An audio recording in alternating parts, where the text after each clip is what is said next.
Shalom, shalom, shalom. Chers frères et sœurs dans le Seigneur Jésus-Christ, que la paix de notre Seigneur Jésus-Christ, notre Dieu, celui qui est mort à la croix, celui qui est saint et qui veut que toi et moi nous soyons saints, comme lui il est saint, il veut que nous vivons dans la sanctification pour qu'un jour nous soyons avec lui, sans laquelle, sans la sanctification, personne ne verra le Seigneur. Notre Seigneur qui nous aime, il a donné sa vie, son sang pour nous purifier de toutes nos iniquités, afin que nous ne puissions pas vivre dans le péché. Et cela permettra que nous soyons un peuple saint, mis à part et préparé pour la rencontre, pour notre rencontre avec le Seigneur Jésus-Christ dans les airs. Ça, c'est vraiment pour tous ceux-là qui attendent l'enlèvement de l'Église. Je vais donner aujourd'hui le chapitre 5 du témoignage qui a son grand thème, le mystère de l'iniquité agit déjà. Mais le thème du chapitre 5, ce chapitre dit « Un enfant de Dieu ne pêche jamais ». C'est ça le thème du 5e chapitre. Un enfant de Dieu ne pêche point. Alors bien aimé, je vais mettre en garde tout le monde qui vont suivre ces témoignages parce que ça part de peu près avec la Bible au risque de te faire croire que c'est vrai qu'un enfant de Dieu ne pêche point. Dans le sens que le chapitre est écrit, soit édit, tu ne dois pas croire à cela. Je dirais que c'est un faux message que les occultistes ont glissé dans l'église de Jésus-Christ pour amener les enfants de Dieu en enfer.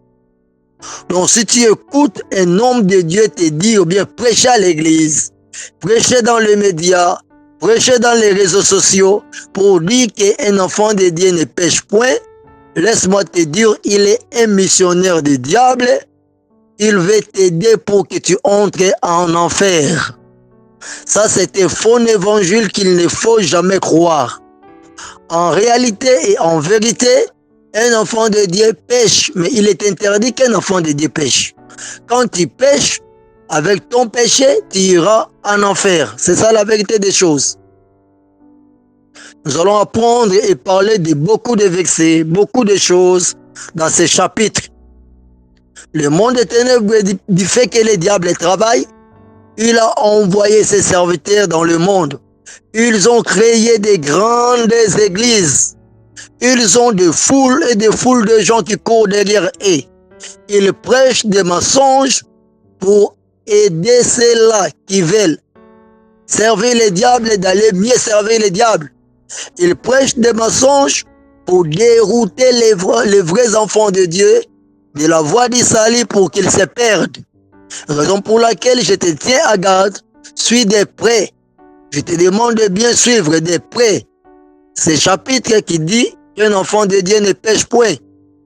Et ne crois pas à tout homme de Dieu qui viendra avec cette défense auprès de toi, à tes côtés, même s'il t'apporte 1000 versets bibliques et il te dit qu'un enfant de Dieu ne pêche point, bien aimé, mets-lui directement de côté. C'est qu'en fait, il n'est pas un homme de Dieu.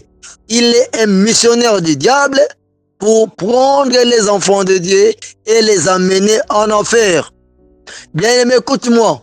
De même nous, les hommes de Dieu, nous avons réussi ce mandat, nous avons réussi cette mission de prendre ceux qui sont dans les ténèbres pour venir avec eux dans la lumière, dans le royaume de Dieu.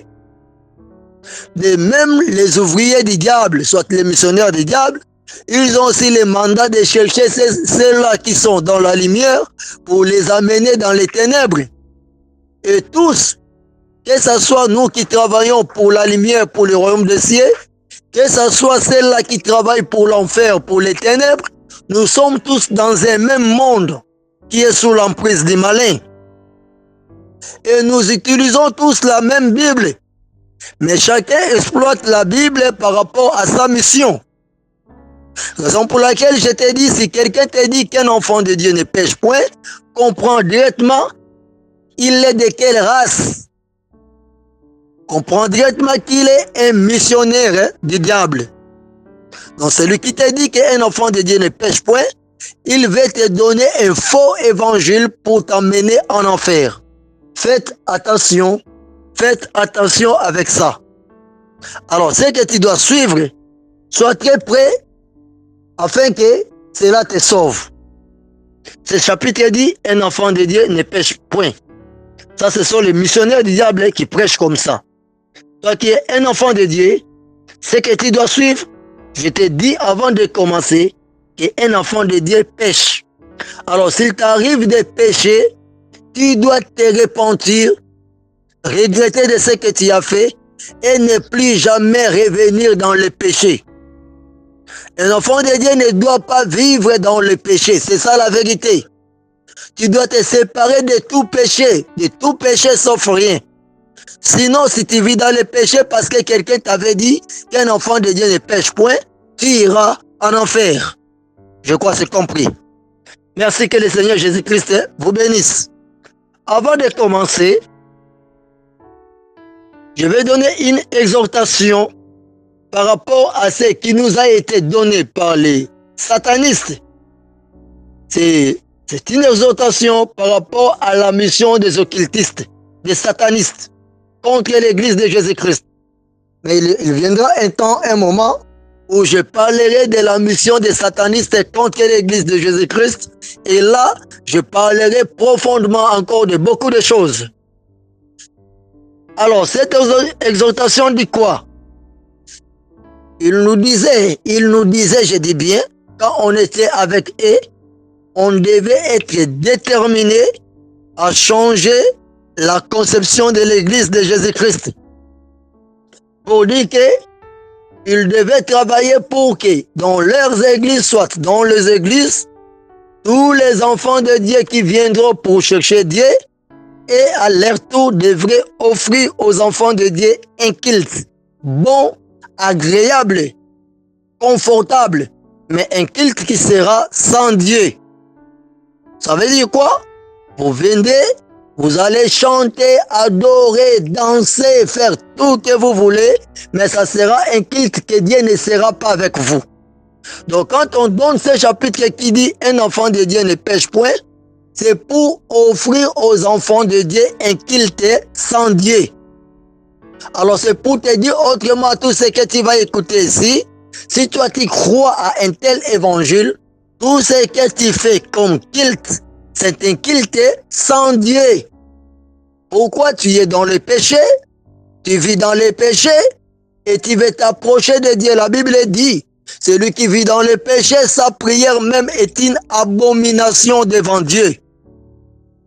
Alors quand on te prêche qu'un enfant de Dieu ne pêche point, et toi tu crois à un tel évangile, tout culte que tu fais quand tu vis dans le péché, sache-le bien, tu fais un culte sans Dieu. Gloire à Jésus-Christ. Alors, ce que tu vas écouter, je te mets encore à garde. Faites attention. Alors, il disait qu'on devait offrir au monde un culte sans Dieu. On devait offrir aux enfants de Dieu un culte sans Dieu. Ils ont donné un passage dans le livre de l'Apocalypse chapitre 3, verset 19, jusqu'au verset 21. Apocalypse chapitre 3, nous allons lire ça. Nous commençons par le verset 19 jusqu'au verset 22.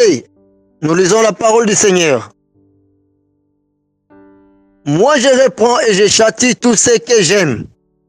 Aie donc des ailes et répands-toi. Voici, je me tiens à la porte et je frappe. Si quelqu'un entend ma voix et ouvre la porte, j'entrerai chez lui, je souperai avec lui et lui avec moi. Celui qui vaincra, je le ferai asseoir avec moi sur mon trône, comme moi j'ai vaincu et me suis assis avec mon Père sur son trône. Que celui qui a des oreilles attende ce que l'Esprit dit aux églises. la parole du Seigneur Jésus-Christ. Bien-aimé, ici c'est bien écrit que l'Éternel châtie tout ce qu'il aime. Et il nous appelle à nous repentir. À nous repentir par rapport à quoi? À nous repentir par rapport au péché. Alors quand tu pêches, c'est que tu mérites d'être châtié par l'Éternel, par Dieu, si l'Éternel t'aime. Alors au verset 20, la Bible dit, voici je me tiens à la porte et je frappe. Si quelqu'un entend ma voix et ouvre la porte, j'entrerai chez lui, je souperai avec lui et lui avec moi. Bien-aimé, si quelqu'un est à la porte, il frappe, et l'autre doit venir pour ouvrir la porte à celui qui frappe à la porte, pour permettre à celui qui frappe d'entrer dans la maison, c'est que tu dois faire la part des choses. Celui qui est à la porte qui frappe, il est bien dehors.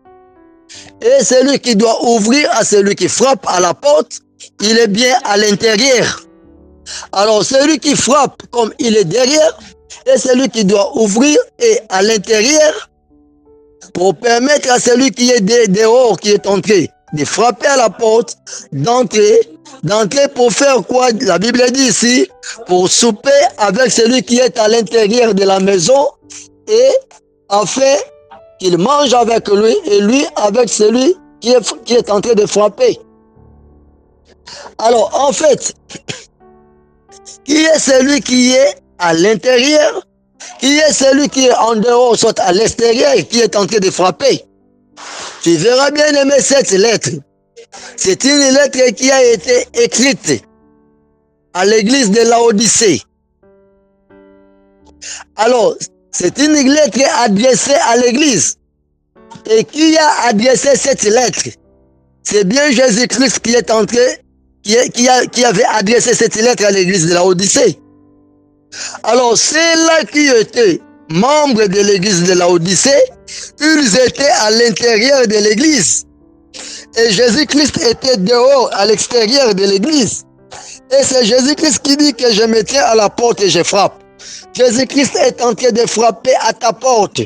C'est toi qui es à l'intérieur de l'église. C'est toi qui es un membre dans l'église de Laodicée. Et Jésus-Christ est là dehors en train de frapper. Et c'est à toi de venir ouvrir la porte pour que Jésus-Christ entre dans l'église. Pour que Jésus-Christ entre à l'église. Alors, si Jésus-Christ est dehors, toi tu es à l'intérieur de l'église, qu'est-ce que tu fais dans l'église où Jésus-Christ est dehors? Qu'est-ce que tu fais à l'église où Jésus-Christ est dehors? Parce que l'église, à l'intérieur, nous allons à l'église pour adorer Jésus-Christ. Nous allons à l'église pour nous prosterner devant Jésus-Christ. Nous allons à l'église pour écouter Jésus-Christ, être instruits par Jésus-Christ. Nous allons à l'église, bref, pour prier Jésus-Christ. Mais toi, tu vas dans une église où Jésus-Christ n'est pas là au-dedans, où Jésus-Christ n'est pas là à l'intérieur. Alors, qui est à l'intérieur de l'église où toi tu te trouves? Bien aimé, pour te dire qu'il y a beaucoup de gens qui prient dans des églises, mais dans ces églises-là, Jésus-Christ n'est pas à l'intérieur. Des églises qui sont des tombeaux blanchis.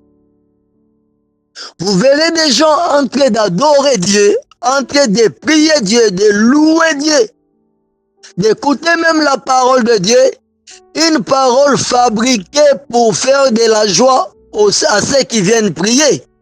Mais ce n'est pas une parole qui est classée par rapport à la volonté de Dieu. Quelqu'un qui donne une parole, un pasteur, un homme de Dieu, un serviteur de Dieu, qui donne aux gens une parole pour plaire à ceux qui viennent à l'église. Mais il ne donne pas une parole pour que ceux qui viennent à l'église soient sauvés. Voilà. Donc c'est une église qui est sans Dieu. Jésus-Christ est dehors. Il est en train de frapper à la porte de cette église. Ouvrez-moi la porte de cette église. Je vais y entrer pour souper et manger avec les gens qui sont là à l'intérieur. Mais ils ne veulent pas ouvrir la porte de leurs églises, la porte de ta vie. Tu ne veux pas ouvrir ça à Jésus-Christ parce que tu veux qu'on puisse te donner ce que toi tu veux. Tu ne veux pas qu'on te donne ce que Jésus-Christ veut te donner. Voilà pourquoi tu restes enfermé dans une église où on te prêche des choses qui marchent de pair avec tes avantages. Cette église, Jésus-Christ était dehors. Il était en train de frapper à la porte, mais il priait qui à l'intérieur. Beaucoup des églises sont comme ça. Beaucoup des enfants de Dieu qui déclarent que leur corps sont les temples du Saint-Esprit, ils sont comme ça. Ils vivent dans un désordre organisé et camouflé. Ils se cachent derrière des choses qui marchent à leurs avantages. Raison pour laquelle quand tu lui dis, voilà ce qui est interdit dans la Bible, tu deviens son ennemi. Quand tu lui dis de ne pas vivre dans le péché, tu deviens son ennemi. Quand tu lui dis il y a des choses que le Saint-Esprit nous a appris, qu'on devait prendre garde et ne pas les faire, tu deviens son ennemi. Quand tu lui dis qu'il faut qu'il puisse se dépouiller et vivre dans la sanctification totale, ça veut dire intérieur et extérieur, qu'il doit se séparer des maquillages, des mèches, des faux cils, des faux ongles, des beautés. Il doit se séparer de beaucoup de choses là, tout ça. Tu deviens son ennemi. Pourquoi? Tu es en train de lui dire les choses que son corps aime. Les choses qui doivent changer sa nature. Lui, il aime vivre avec la nature de ce monde. Et toi, tu lui présentes des choses qui vont faire de lui une nouvelle personne, une autre personne qui n'est pas connue comme ça dans le monde. Tu deviendras directement son ennemi. Ok.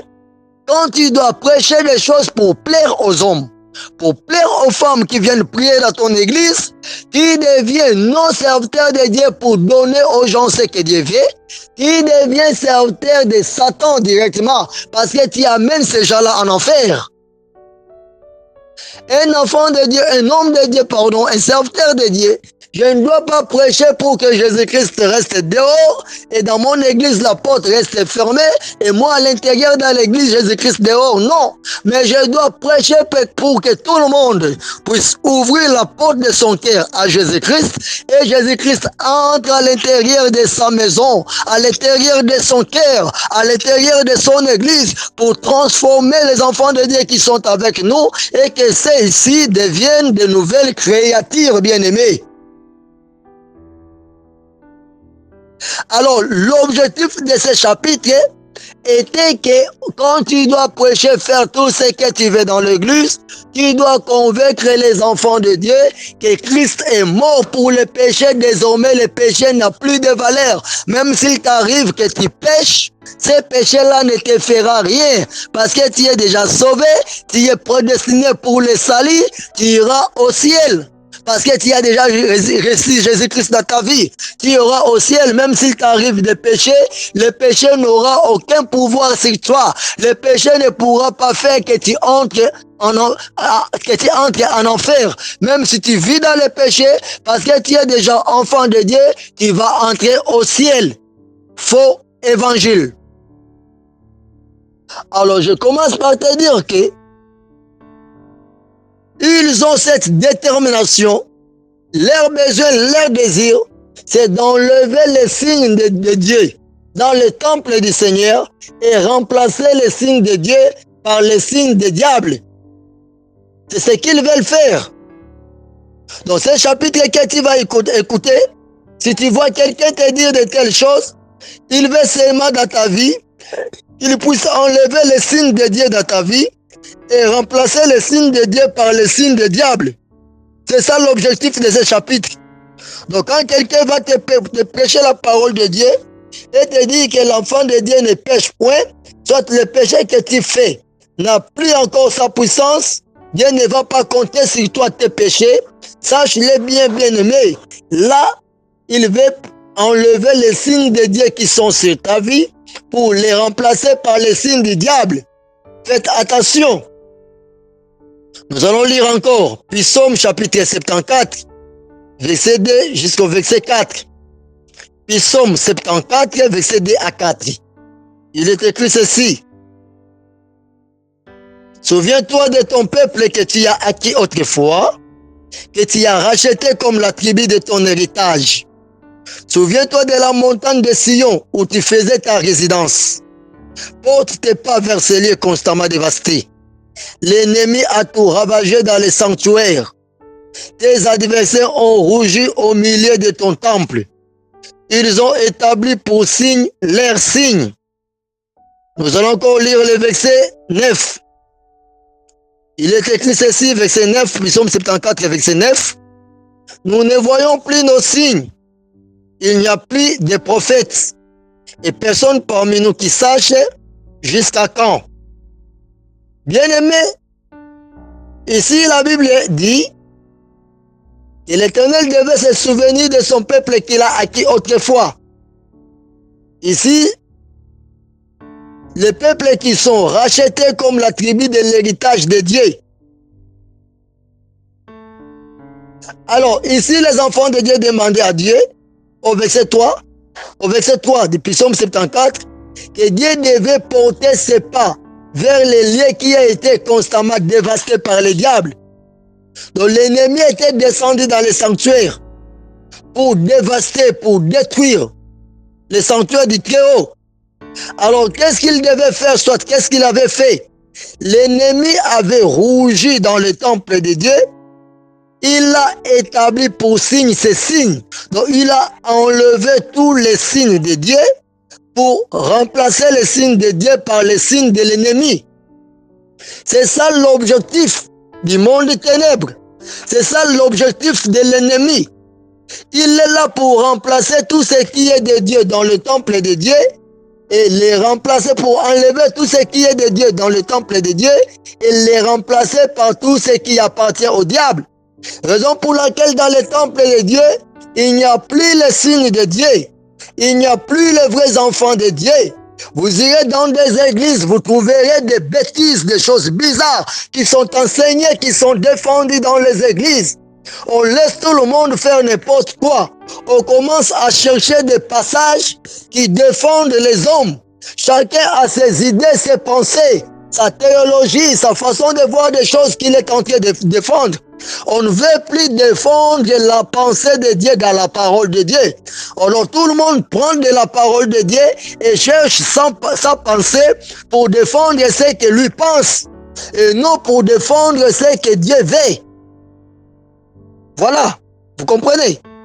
Alors quand quelqu'un va s'engager pour défendre ce que lui pense, il devient directement un serviteur du diable. Laisse-moi te dire, tu es homme de Dieu, tu m'écoutes de loin ou de près. Toutes les fois où toi tu défends tes pensées, à la place de défendre vraiment ce que Dieu veut, tu as un problème avec Dieu. Parce que tu veux défendre tes pensées, tu amènes tous ces peuples à la perdition. Parce que l'église n'est pas conduite par la pensée de l'homme de Dieu. L'église est conduite par la Bible, par la pensée de Dieu qui est exprimée dans la Bible. Alors quand tu comprends mal la Bible et tu l'interprètes par rapport à ce que toi tu veux, tu vas amener tout ce monde-là à la perdition. La parole de Dieu peut dire quelque chose et que moi je me trouve dans une position de faiblesse. Non, je ne dois pas corrompre la parole de Dieu. Je dois laisser la parole de Dieu telle qu'elle a été prêchée par Jésus-Christ. Je dois défendre la parole de Dieu et quitte à moi de me conformer aussi pour que je sois sauvé, bien-aimé.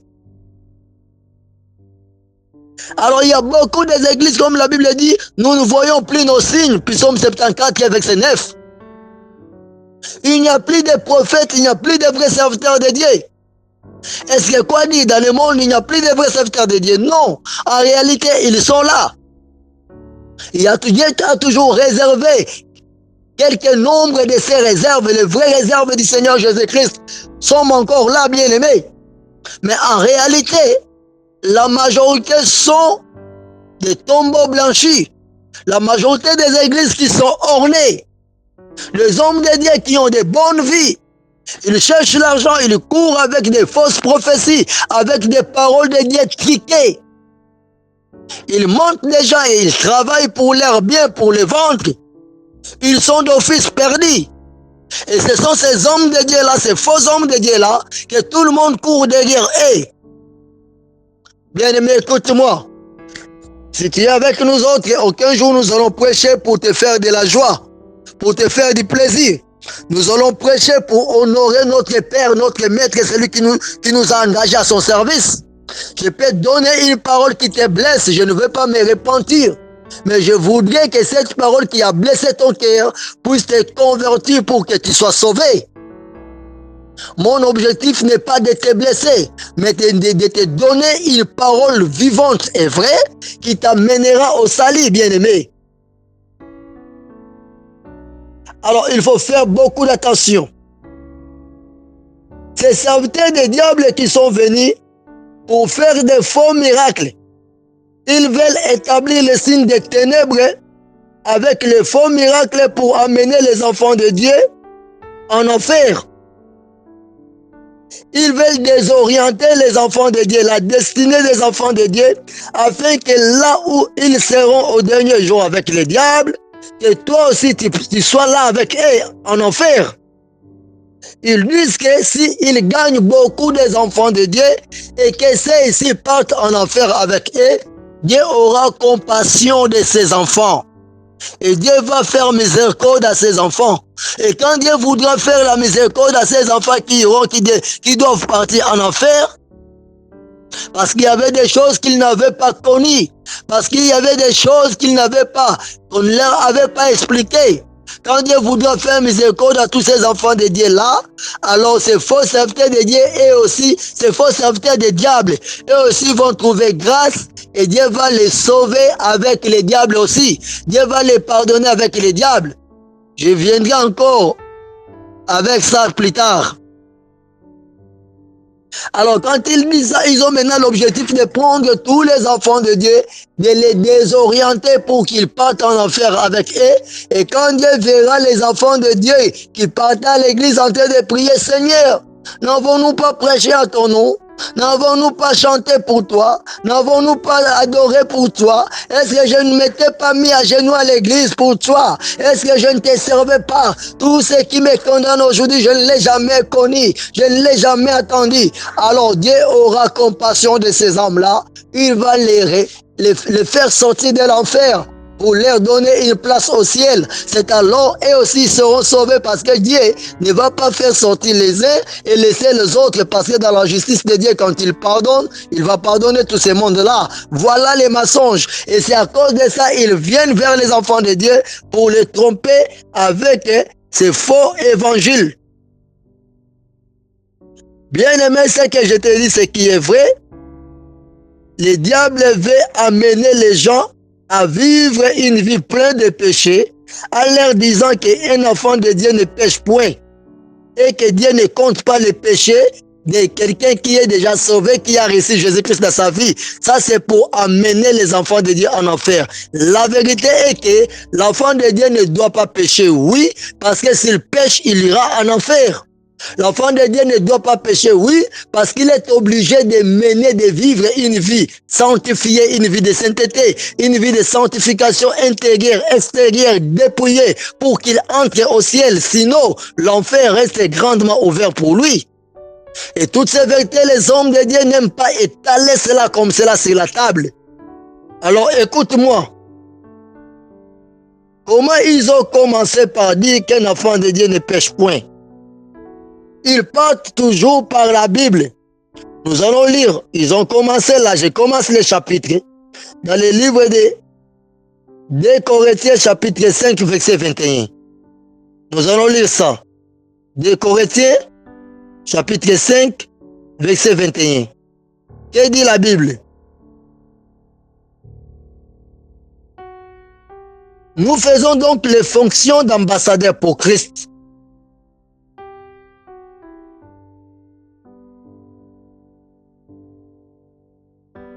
Nous faisons donc les fonctions d'ambassadeurs pour Christ comme si Dieu exhortait par nous. Nous vous en supplions au nom de Christ, soyez réconciliés avec Dieu. Ça c'était le verset 20, verset 21. Celui qui n'a point connu le péché, il l'a fait devenir péché pour nous, afin que nous devenions en lui justice de Dieu. Voilà. Ici, il me disait quoi? Que la volonté de Dieu, Dieu a fait qu'il y ait 16 ambassadeurs, ce que nous appelons les ministres de Dieu sur la terre. Et le rôle des ministres de Dieu, soit des ambassadeurs de Christ, c'est de faire que les hommes se réconcilient avec Dieu. Alors, comme les hommes sont des humains, ils doivent se réconcilier avec Dieu. C'est une chose qui est difficile parce que Dieu essaie, il est sans péché. Alors, qu'est-ce que Dieu a fait? Dieu s'est rabaissé pour qu'il puisse nous comprendre dans sa justice et que les péchés puissent être attachés dans le corps de Dieu. Ils ont dit ce qui est écrit dans les livres de 2 Corinthiens 5, 21. Celui qui n'a point connu le péché, il l'a fait devenir péché pour nous. Ça veut dire que Jésus-Christ qui n'avait pas connu le péché, Dieu a fait devenir Jésus-Christ péché pour nous. C'est qu'à cause de nous, Jésus-Christ est devenu péché. Alors si Jésus-Christ est devenu péché, la Bible ajoute afin que nous devenions en lui justice de Dieu. Ça veut dire Jésus-Christ est devenu péché afin que toi, quand tu vas pécher, Dieu ne verra pas ton péché. Tu deviendras une justice en Jésus-Christ. Tu deviendras une justice de Dieu en Jésus-Christ. Ça veut dire quoi? Dieu te fera justice à cause de Jésus-Christ. Parce que toi, tu commets un péché. Mais Jésus-Christ est devenu péché. Alors, ils disent que Jésus-Christ, en fait, devant Dieu, il est un péché. Quand Jésus-Christ regarde Dieu, quand Dieu regarde Jésus-Christ, Dieu voit Jésus-Christ péché. Donc, il ne le voit pas comme un péché, mais il le voit péché. Jésus-Christ est un péché devant Dieu. Alors, comme il est son fils, aussi longtemps qu'il est péché devant Dieu, tout le monde qui vit dans le péché, il est justifié par Dieu. Voilà faux évangile. Donc Dieu te voit en Jésus-Christ. Tout ce que tu commets comme péché, Dieu ne va pas compter cela. Parce que quand il te voit en Jésus-Christ, il voit Jésus-Christ, il est déjà un péché. Et toi, tu es justifié en Jésus-Christ. Faux évangile. 1 Jean 3, verset 9. Lisons. Quiconque est né de Dieu ne pratique pas le péché. Parce que la sémence de Dieu demeure en lui et ne peut pécher. Parce qu'il est né de Dieu. Il disait que quand tu es né de Dieu, tout ce que tu pratiques, ça sera plus appelé péché. Parce que tu as déjà une autre nature. Quand tu étais dans le monde, tu n'étais pas encore né de Dieu. Tout ce que tu faisais était appelé péché parce que tu n'avais pas encore reçu Jésus-Christ. Quand tu reçois Jésus-Christ, c'est que Jésus-Christ lui-même devient péché. Et ce que tu commets là n'est plus péché. Parce que Dieu voit Jésus-Christ péché devant lui. Et toi, tu es en Jésus-Christ. Dieu te justifie à cause de Jésus-Christ. Faux évangile. Attention avec quelqu'un qui te prêche et qui défend la parole de Dieu comme ça. Ils m'ont donné encore le livre de 1 Jean toujours chapitre 3, verset 5, jusqu'au verset 6. Qu'est-ce qu'il disait là-bas? 1 Jean 3, verset 5, jusqu'au verset 6. Lisons la parole de Dieu. Or, vous le savez, Jésus apparut pour ôter les péchés, et il n'y a point en lui de péché. Quiconque demeure en lui ne pêche point. Quiconque pêche ne l'a pas vu et ne l'a pas connu. Voilà. Je disais, il faut toujours faire attention avec les gens qui aiment lire dans la Bible un verset et ils sautent les autres. Une phrase et ils sautent les autres. Or que si tu vas lire 1 Jean chapitre 3 du début à la fin, tu verras que tout ce qu'ils disent sont des mensonges. Mais ils donnent un verset qui va correspondre avec leurs pensées pour défendre ce qu'ils veulent dire. Ici dans le livre de 1 Jean 3 verset 5, ils disent quoi? Or vous le savez, Jésus apparut pour ôter les péchés et il n'y a point en lui de péché. Ils disent que Jésus-Christ est venu dans le monde pour ôter les péchés. C'est que depuis Jésus-Christ est venu, le péché n'a plus sa place. Le péché n'a plus sa raison d'être. Donc Jésus-Christ est un refuge. Une fois que tu reçois Jésus-Christ dans ta vie, tu es sauvé pour toujours. alors les péchés que tu commets, Jésus-Christ ne compte plus ça. Jésus-Christ est venu pour ôter ses péchés. Donc tes péchés ne seront plus comptés sur toi et ils seront comptés sur Jésus-Christ. Quand tu es en Jésus-Christ, il n'y a plus de péché en toi. Parce que tu es en Jésus-Christ, tout ce que tu commets, que tu fasses l'adultère, que tu voles, que tu fasses les mensonges, que tu fasses n'importe quoi, c'est que la Bible interdit. Dans l'ancienne alliance, c'est la loi. Maintenant, dans la nouvelle alliance, c'est la grâce. Et dans cette grâce-là, quand tu fais un péché, tu ne dois pas pécher parce que le péché n'a plus sa place en toi. Ce ne sera plus appelé péché parce que c'est Jésus-Christ qui est appelé péché pour toi. Voilà le faux évangile, bien-aimé. Quand tu racontes le nom de Dieu qui te parle de la grâce de Dieu, dans le contexte de te dire que quand tu es dans la grâce, tu dois pécher parce que c'est Christ qui s'est fait pécher pour toi. Attention, c'est un faux évangile. Tu ne dois pas croire à quelqu'un qui te prêche de telles choses. Ils m'ont donné encore un autre passage, 1 Jean chapitre 1, verset 7. 1 Jean chapitre 1, verset 7. Nous allons lire ça. Verset 7 et verset 8. Mais si nous marchons dans la lumière, comme il est lui-même dans la lumière, nous sommes mutuellement en communion et le sang de Jésus, son Fils, nous purifie de tout péché. Écoutez ça. Comment ils interprètent dans les rires? Il dit, un enfant de Dieu est quelqu'un qui marche dans la lumière. Alors du fait qu'il marche dans la lumière, il reste en communion avec son Dieu. Et s'il arrive qu'un enfant de Dieu pêche, il y a le sang de Jésus-Christ qui va purifier cet enfant de Dieu de toute iniquité. Pourquoi un enfant de Dieu doit avoir peur du péché? Tu ne dois pas avoir peur du péché parce qu'il y a un sang qui est là qui te purifie de toute iniquité. Même si tu pêches, le sang est là, tu seras purifié. Ne crois pas que tu iras en enfer pour avoir péché. Voilà les faux évangiles.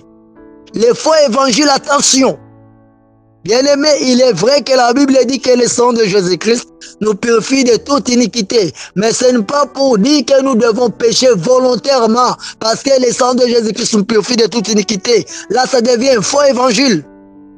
Parce que la Bible dit il n'y a pas de sacrifice pour les péchés après avoir connu la vérité. Si tu pêches volontairement, il n'y a plus de sacrifice pour toi. Et ils pêchent, ils disent que le sang de Jésus purifie de toute iniquité. Ça veut dire que quand tu pêches n'importe quelle iniquité, n'importe quel péché que tu puisses commettre, ça sera lavé, purifié par le sang de Jésus-Christ. Il ne faut pas avoir peur. Si tu fais un péché et que le sang de Jésus-Christ ne te purifie pas de ton péché, c'est que ce passage n'est pas vrai.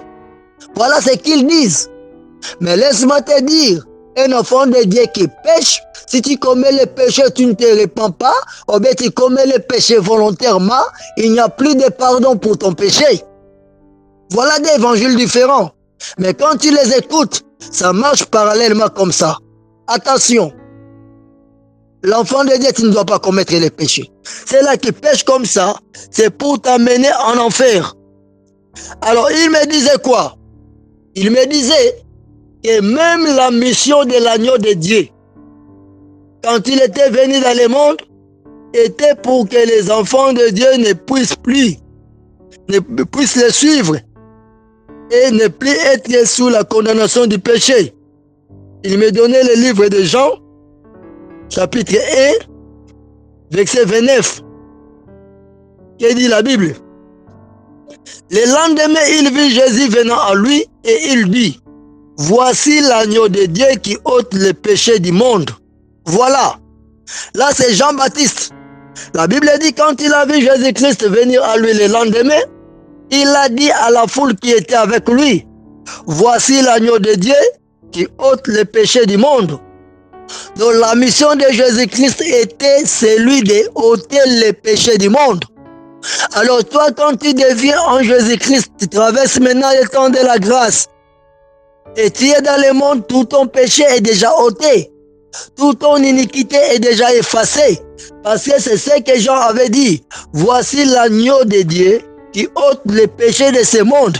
Ça veut dire quoi? Pourquoi il lui a appelé agneau? Là, j'ai dit selon ces gens-là qui détruisent les églises.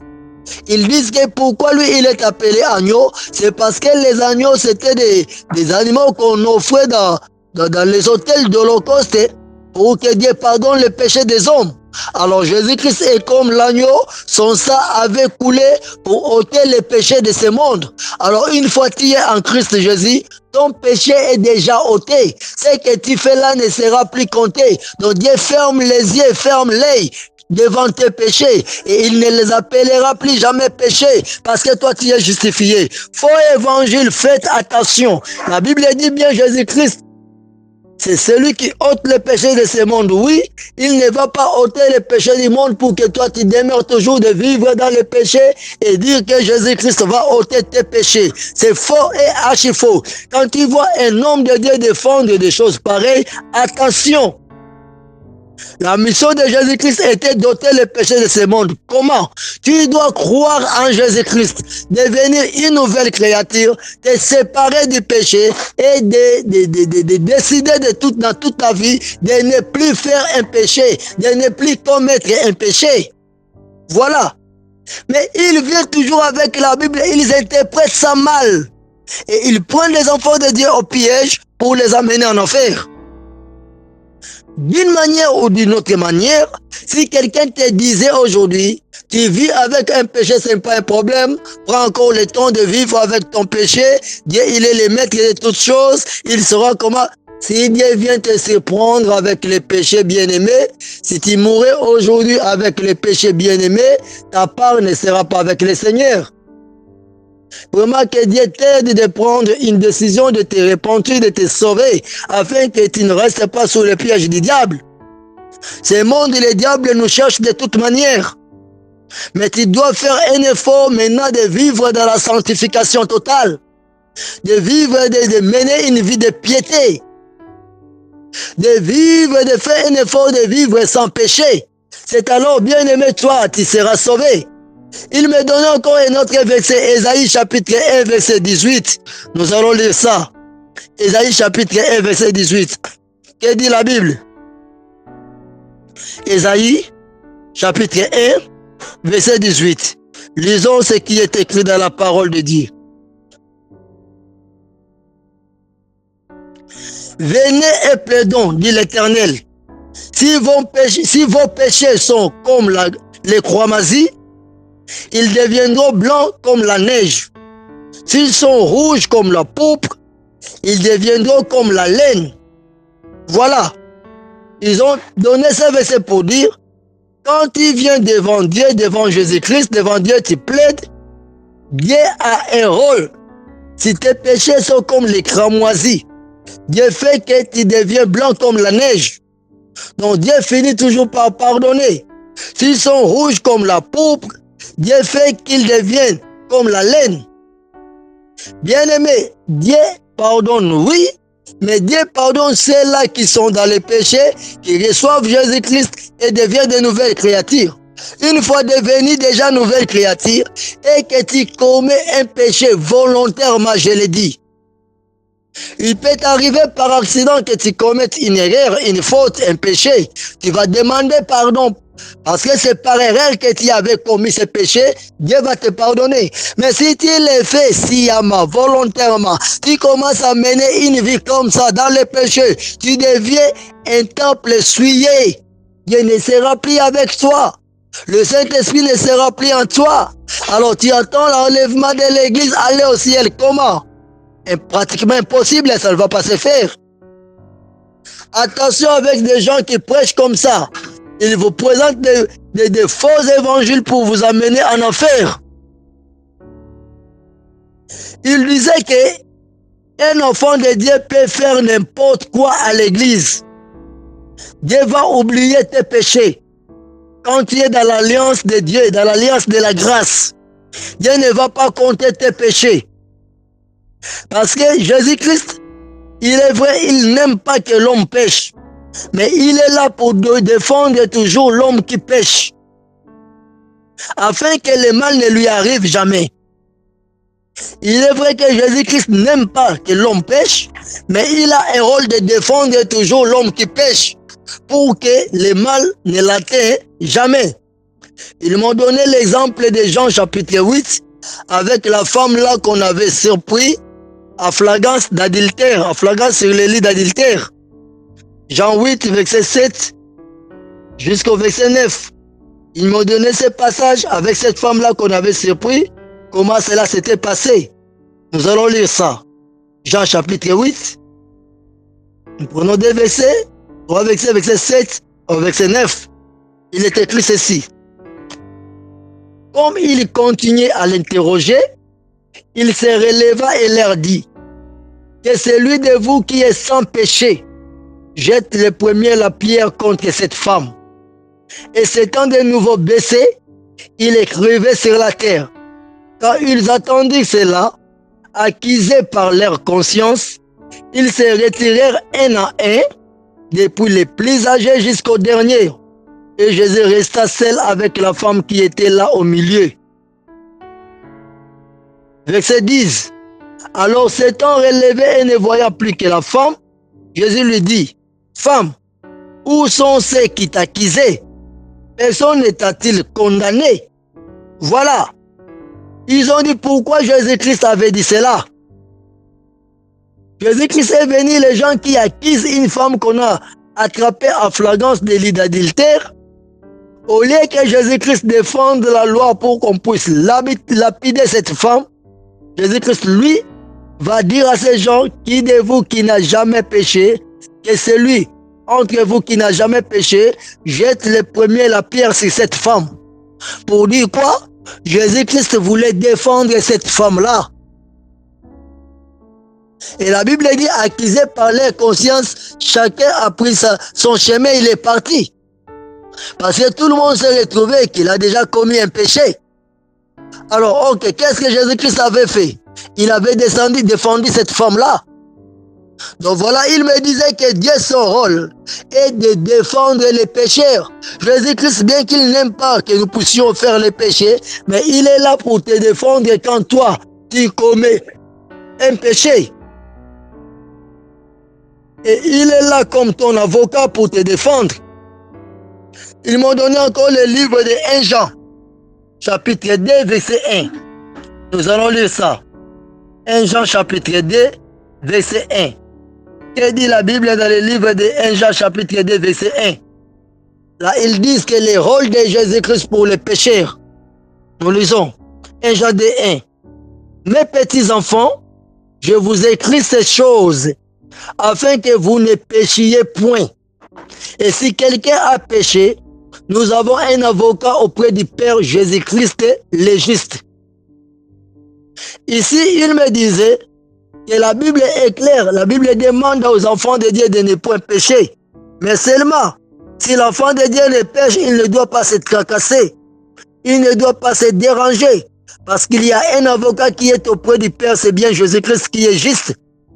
Donc il est ton avocat quand tu vas commettre les péchés. Pourquoi?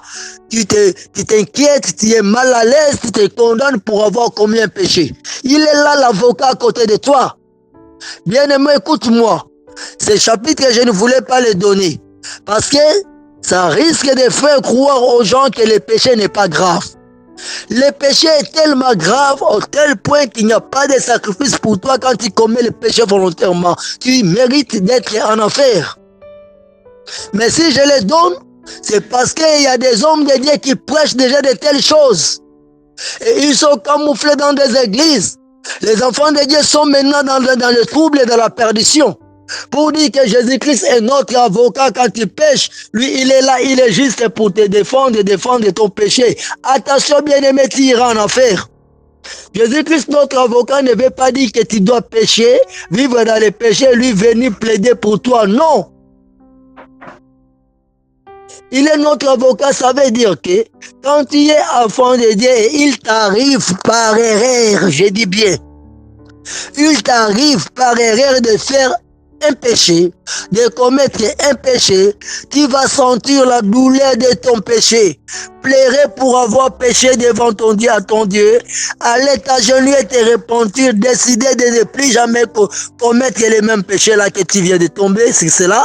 Alors, Seigneur, le Seigneur Jésus-Christ deviendra ton avocat pour plaider auprès de son Père afin que ton péché te soit pardonné. Et ça ne veut pas dire que Jésus-Christ, notre avocat, si tu pêches volontairement, tu commences à vivre dans le péché, lui demeurera toujours ton employé que tu as engagé pour plaider toujours. Pour toi, pour te défendre, non. Attention avec le faux évangile. Ce que je donne, ça marche à peu près. C'est comme si je dis la même chose. Mais si tu as l'Esprit de Dieu, tu vas comprendre que ce sont des choses différentes que je suis en train de dire à la fois. Les uns défendent que l'enfant de Dieu ne pêche point. Jésus-Christ notre avocat, Jésus-Christ nous défend. Même si tu pêches, ne tremble pas. Non, moi je te dis, ça c'est l'évangile du diable. L'enfant de Dieu, tu ne dois pas pécher. S'il t'arrive de pécher par erreur, tu dois te repentir et de décider de ne plus rentrer dans les péchés. Sinon, si Jésus-Christ te surprenait comme cela maintenant, si Jésus-Christ revenait maintenant et te surprend, frère, sœur, l'enfer reste ouvert pour toi. Il y a un péché que tu défends encore jusque-là. Tes péchés-là, c'est ton ami qui va t'accompagner jusqu'en enfer. Je te le dis bien sûr. Attention, ne blague pas, ne joue pas avec le péché. Il disait que Jésus-Christ est là, il est notre avocat pour défendre ceux-là qui pêchent. Ils m'ont donné encore un autre passage qui l'expliquait mal. Dans le livre de Michée, chapitre 7. Nous allons lire ça. Michée, chapitre 7. Ouvrons nos Bibles.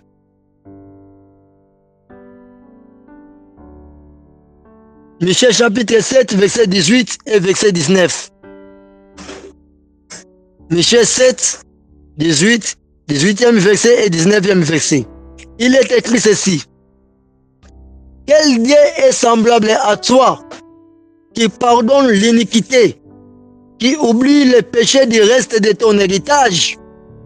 Il ne garde pas sa colère à toujours, car il prend plaisir à la miséricorde. Il aura encore compassion de nous. Il mettra sous ses pieds nos iniquités.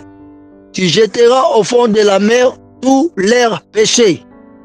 Bien aimés, ils ont donné ce passage pour dire que, avec les enfants de Dieu, Dieu reste égal à lui-même par rapport à sa miséricorde.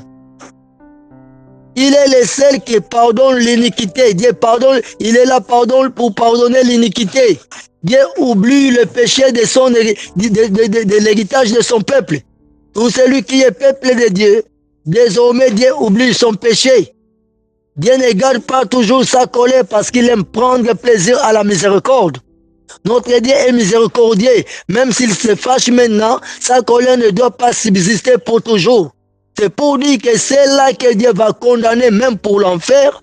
Il viendra un temps que la colère de Dieu ne va pas subsister pour toujours. La miséricorde de Dieu va prendre les devants et Dieu va faire sortir tous ces mondes-là qui sont entrés en affaire parce qu'il y a même ces enfants qui finiront la course de leur vie en affaire parce qu'ils étaient mal prêchés, soit ils ne connaissaient pas d'autre chose qui les ont condamnés. Alors Dieu du fait qu'il ne garde pas sa colère pour toujours, il est miséricordieux, il est un bon avocat, il va plaider pour la cause des pécheurs et il leur fera sortir de l'enfer. Au verset 19, Malachie 7, il aura encore compassion des pécheurs. Il mettra sous ses pieds leurs iniquités et il jettera au fond de la mer tous leurs péchés. Voilà, ils ont dit que tout ce que les gens commettent comme péché, Dieu finira par avoir pitié d'eux. Il va les mettre sous ses pieds pour marcher dessus les péchés des hommes et de prendre tous ces péchés de les jeter dans la mer. Bien aimé, ça c'est une mauvaise interprétation de la parole de Dieu. Si quelqu'un te donne tous ces versets, il te trompe.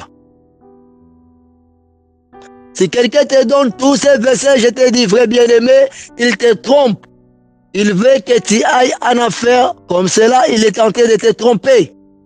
Bien-aimé, écoute-moi. Je te dis vrai, tu dois te sauver.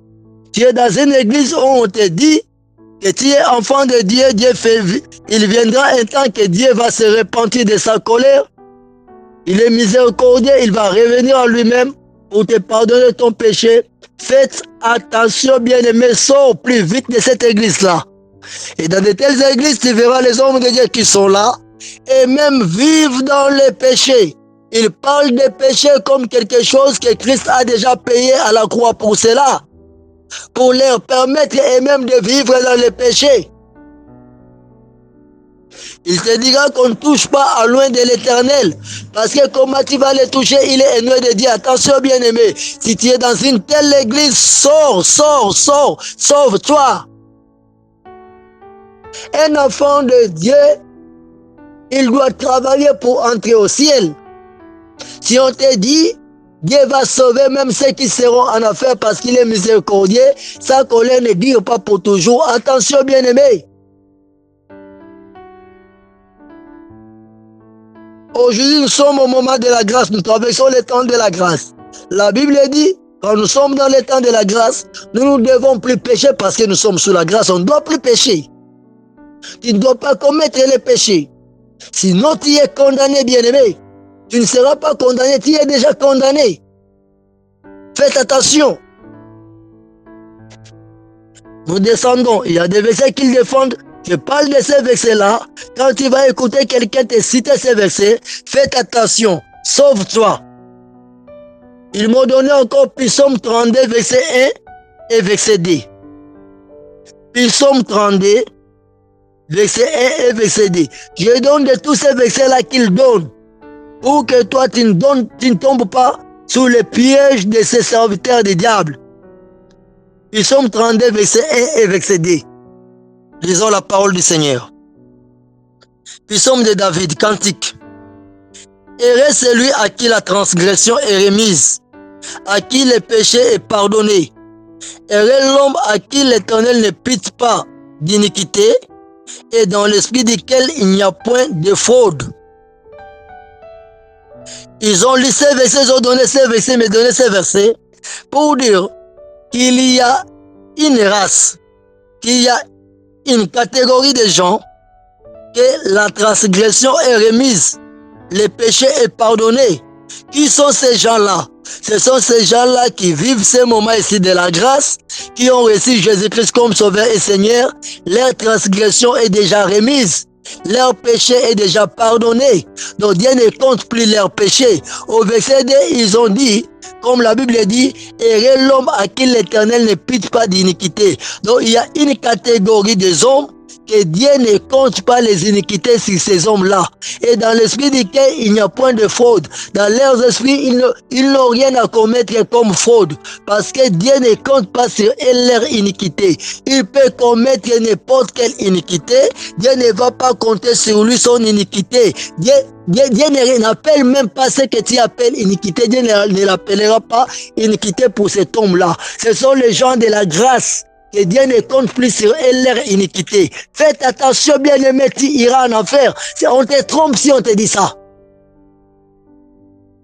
Raison pour laquelle tu verras un enfant de Dieu servir Dieu, marcher avec Dieu et faire des choses graves contre la parole de Dieu, commettre des abominations contre la parole de Dieu. Bien-aimé, tu finiras ta course en enfer. Il n'y a pas une catégorie que Dieu a fait grâce des gens et quand ils vont commettre les péchés, Dieu va fermer l'œil et ne va pas compter sur leur iniquité. On te trompe, bien-aimé. Sauve-toi d'une telle église. Ça, c'est un évangile des occultistes et des satanistes, hein, que le diable a pris la parole de Dieu, il a changé l'explication, la forme et le fond, et il est venu avec la même parole pour détruire l'église de Jésus-Christ. Si on te ment comme ça, sauve-toi. Avec les péchés, tu vas droitement, tout droit en enfer. Si tu ne veux pas aller en enfer, il est temps de te sanctifier. Il est temps de vivre sans péché. Aucun péché ne marchera avec toi. Et il n'y a pas de grands péchés, il n'y a pas de petits péchés. Tout ce que tu fais comme péché est appelé péché. Et ça mérite que tu entres en enfer. Si tu ne veux pas entrer en enfer, dégage-toi de tout péché sauf ok. Dégage-toi de tout péché. Sinon, d'office, Tu es perdu, bien-aimé. Ils m'ont donné encore le livre de Zacharie, chapitre 3, verset 1 jusqu'au 5e verset. Zacharie, chapitre 3, verset 1 jusqu'au verset 5. Nous allons lire. Disons ce qui est écrit dans la Bible. Il me fit voir Josué, le souverain sacrificateur, debout devant l'ange de l'Éternel, et Satan qui se tenait à sa droite pour l'accuser. L'Éternel dit à Satan, que l'Éternel te réprime, Satan, que l'Éternel te réprime, lui qui a choisi Jérusalem, n'est-ce pas là un tison arraché du feu? Or Josué était couvert de vêtements sales, et il se tenait debout devant l'ange. L'ange, prenant la parole, dit à ceux qui étaient devant lui, ôtez-lui les vêtements sales. Puis il dit à Josué, vois, je t'enlève ton iniquité et je te revêt d'habits de fête. La parole du Seigneur. Alors bien aimé, quand ils m'ont donné Zacharie 3 et 5, c'est pour me dire comment l'Éternel avait justifié son sacrificateur Josué quand le diable est venu l'accuser. Quand tu vas lire bien ces passages, tu verras la Bible dit, il y avait un sacrificateur qui s'appelait Josué, qui se tenait debout devant l'ange de l'Éternel, devant Dieu, et Satan aussi était venu là pour accuser ce sacrificateur-là, Josué. Ici, il me disait, tu peux être sacrificateur, oui. On viendra toujours pour t'accuser parce que tu es péché, parce que tu as commis tel péché, parce que tu avais fait telle chose ou telle autre chose. Mais quand on viendra t'accuser, ne t'en faites pas. Notre Dieu qui est notre avocat, il va toujours te défendre. Alors au verset 2, Zacharie 3, verset 2, la Bible dit, l'Éternel dit à Satan, que l'Éternel te réprime, Satan. Tu vois?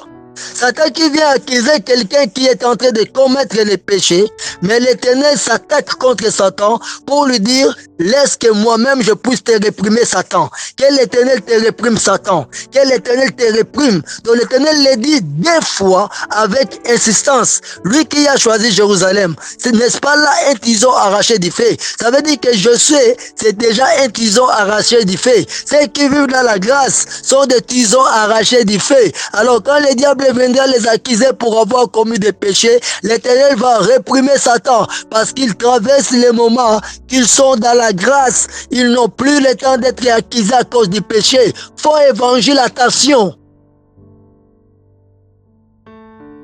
Verset 3. La Bible dit, or Josué était couvert de vêtements sales. Zacharie 3, verset 3. Or Josué était couvert de vêtements sales.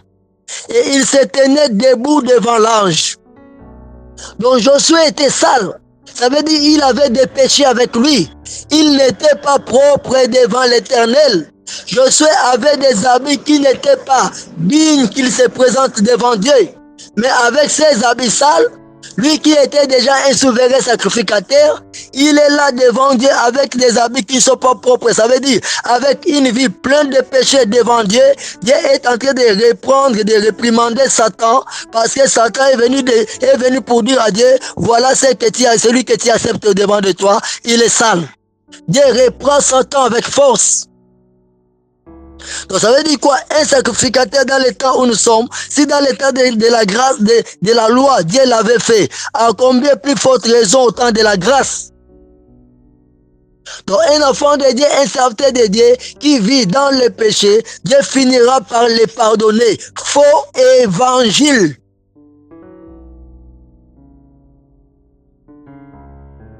Verset 4.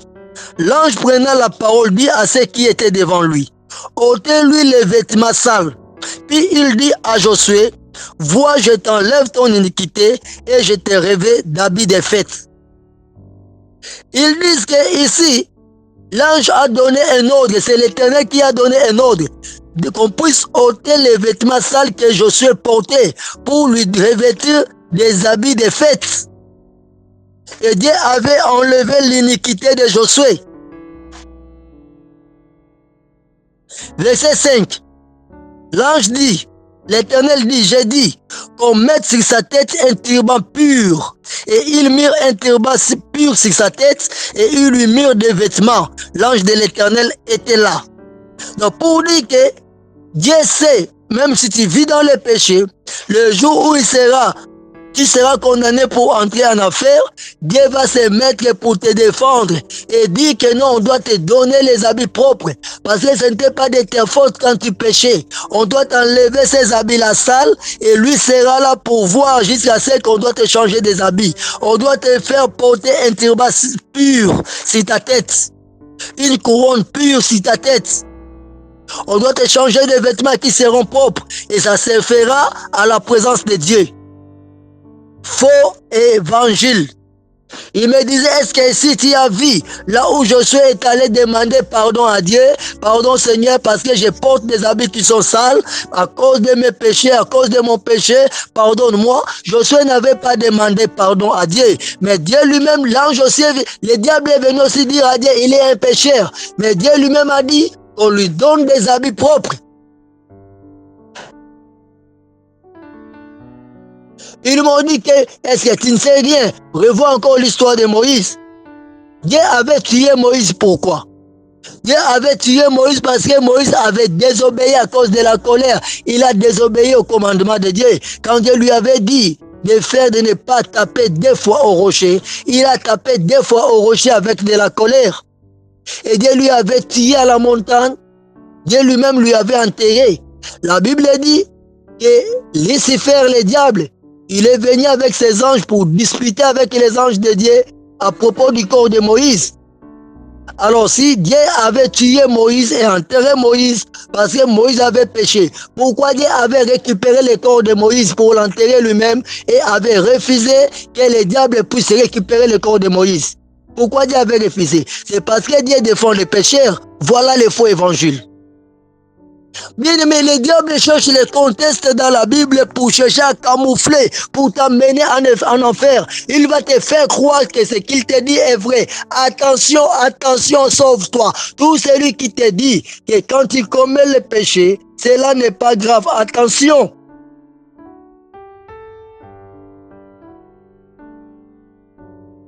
Ils nous disent quand nous étions encore pécheurs, ils me disaient, quand nous étions encore pécheurs, Christ est mort pour nous, pour nos péchés. Et maintenant que nous sommes sauvés,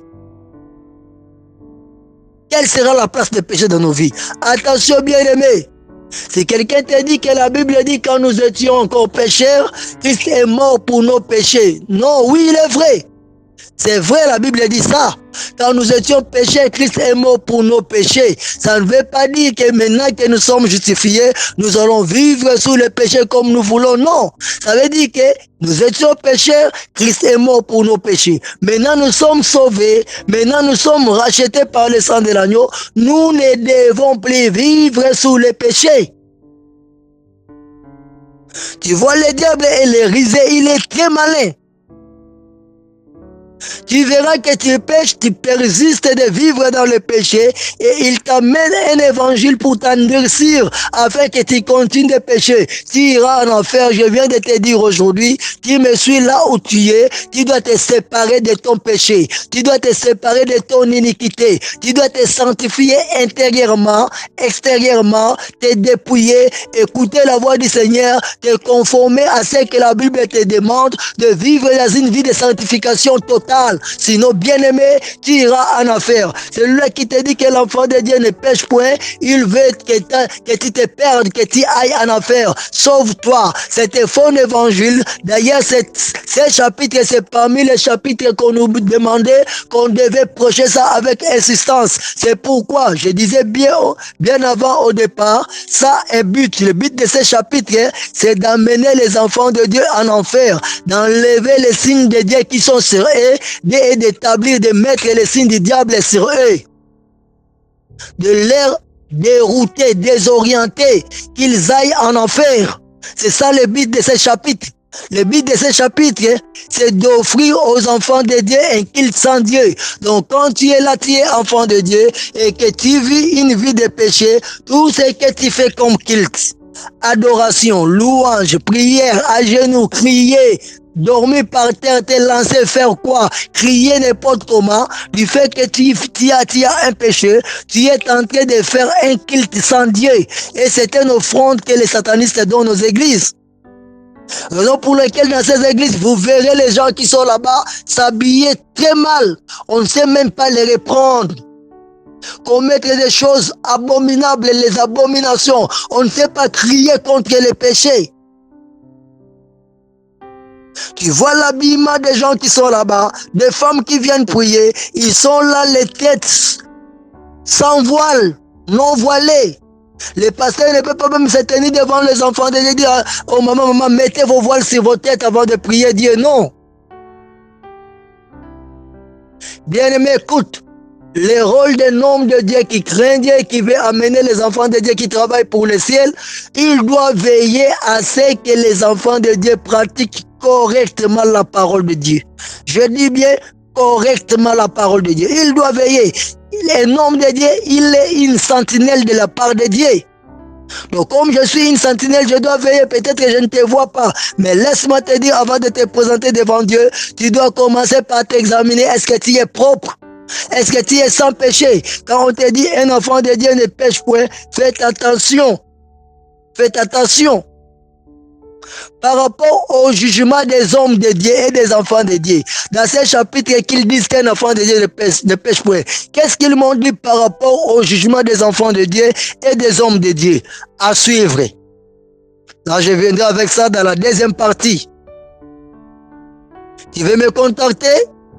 Mon numéro est 00243 90 27 26 26 4. 00243 90 27 26 26 4. Tu veux faire partie de notre groupe WhatsApp.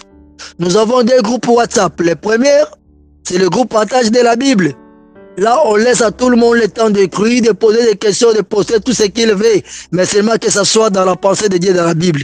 Et nous avons l'autre groupe qui s'appelle Fondement des Apôtres. Là, c'est un groupe où on donne les enseignements sur les fondements des apôtres, les enseignements sur ce que Dieu veut que tu sois. Donc, on donne la bonne marche pour la conduite d'un enfant de Dieu pour que tu sois sauvé. Là, on ne laisse pas tout le monde écrire. Donc, personne n'écrit dans ce groupe, sauf les administrateurs qui sont de ce groupe, qui doivent écrire pour permettre à tout le monde de marcher selon ce que la Bible demande sans discuter. Donc, si tu veux qu'on t'ajoute dans le groupe Fondement des Apôtres, tu n'as qu'à nous contacter dans le numéro 00243 90 27 26 26 4. Là, tu vas me prendre le pasteur Alain et je t'ajouterai dans le groupe. Mais je te dis que ce chapitre, c'est l'un des chapitres clés où on avait demandé qu'on devait prêcher ça, que les enfants de Dieu ne pratiquent pas les péchés. Les péchés déjà passés, ça fait longtemps. Le temps où nous sommes quand tu pêches, Dieu ne compte pas ça sur toi. Attention bien-aimé, c'est un faux évangile. Tu ne dois pas croire à cela. Ne vis pas dans les péchés bien-aimé, sinon tu iras en enfer. Sauve-toi. Vis dans la sanctification pour te sauver. La deuxième partie, je viendrai, je crois, si Dieu le veut bien demain, pour parler par rapport au jugement. Qu'est-ce qu'il m'avait dit? Merci beaucoup. Que le Seigneur Dieu, le Seigneur Jésus-Christ, notre Dieu, te bénisse.